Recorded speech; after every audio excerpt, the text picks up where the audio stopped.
Autoline Daily is brought to you by Bridgestone, passion for excellence.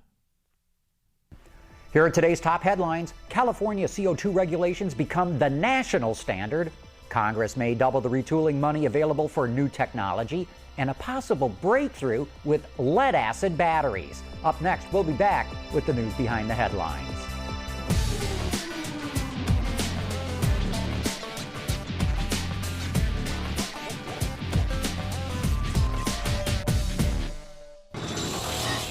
This is Autoline Daily for Tuesday, May 19th, 2009, and now the news.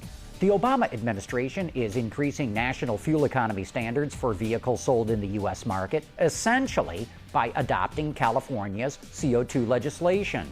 Automakers will now have to average 35.5 miles per gallon by 2016. That's 6.7 liters per 100 kilometers. That's what their lineups have to average. Cars will have to achieve about 43 mpgs, or 5.4 liters per 100 kilometers. Trucks will have to hit 26 mpgs, or about 9 liters. The only good news for the industry is that it will not have to face two separate standards. In a sign of how much has changed in the auto industry, General Motors and Chrysler issued separate statements praising the new standards. GM CEO Fritz Henderson commended the president. Chrysler welcomed the regulations. This, of course, is 180 degrees the opposite of which each company said before they had to go running to the Obama administration for more bailout money. Indeed, GM had led the legal fight against it. Democrats in the U.S. House of Representatives proposed to double the federal loans for automakers to retool plants and develop fuel-efficient vehicles. They're doubling that to about $50 billion. According to the Detroit Free Press, the Department of Energy is expected to hand out loans soon, but only Ford qualifies amongst the domestic automakers because GM and Chrysler are not yet financially viable. As we reported last week, part of the bill also includes a clause that gives automakers a percentage of the government's revenue from carbon emission permits starting in 2012, and that initially could be worth up to $15 billion a year.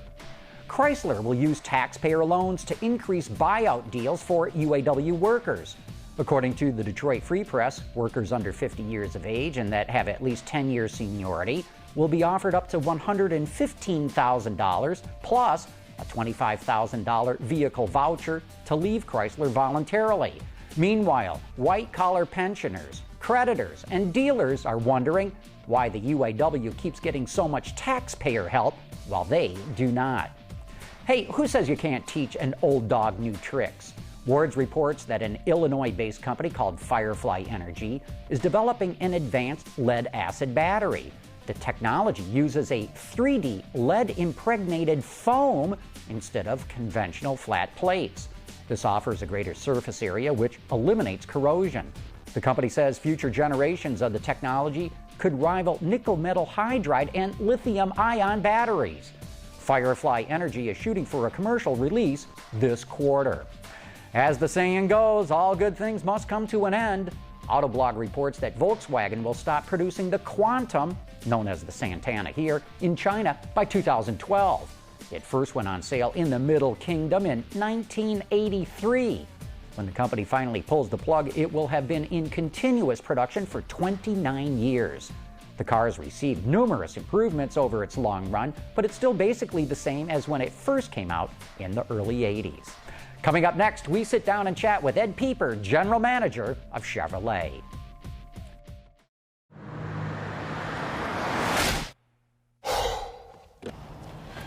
Changing tires out here could be dangerous, but with these tires, I don't need to worry. Bridgestone. Chevrolet is GM's biggest division, which is a huge advantage in today's market. It practically guarantees it won't get dropped like Saturn or Saab. Of course, the company is also shedding Pontiac, and a lot of people have been wondering if Chevy will pick up some of its products. Rumors have it that the Vibe will get rebranded, but the future of other models is unknown.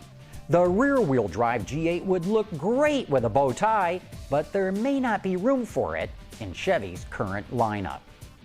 Just because you add additional entries doesn't mean you get a lot of plus sales and contribution margin in. I think we got to be very careful as a division, as a company going forward, that we just don't rebadge vehicles and put them in other divisions. It really hasn't worked particularly well. And in this case, I think G8's a great car. I just don't think it fills a void that we have right now at Chevy. Thanks to award-winning vehicles like the Malibu and the hot new Camaro, Chevy doesn't need to rebadge anything. What it does need to do is get these cars, along with the other new products it has coming, ready for the fight. With a 9 or 10 million unit market, the battle for sales will get even more intense than before. Toyota is, their enemy number one for us. I mean, we wake up every day, trying to ruin theirs. I mean, there's just no substitute for that.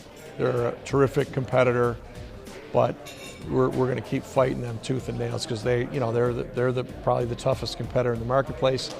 I think Ford has been a great competitor for a long time. They build very high quality vehicles. They have a terrific company. They're fighting really hard and they're doing a great job too. Today's market is practically a war zone. Automakers are literally battling for sales, and whoever has the freshest lineup gets a leg up on the opposition. On the product front, Chevy has a redesigned Equinox on the way, the 2011 Cruze small car is brand new, and of course, the Volt is supposedly coming. Offerings like these should only strengthen its position in the marketplace.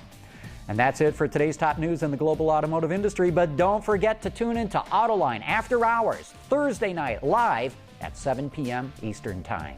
Thanks for watching. We'll see you tomorrow.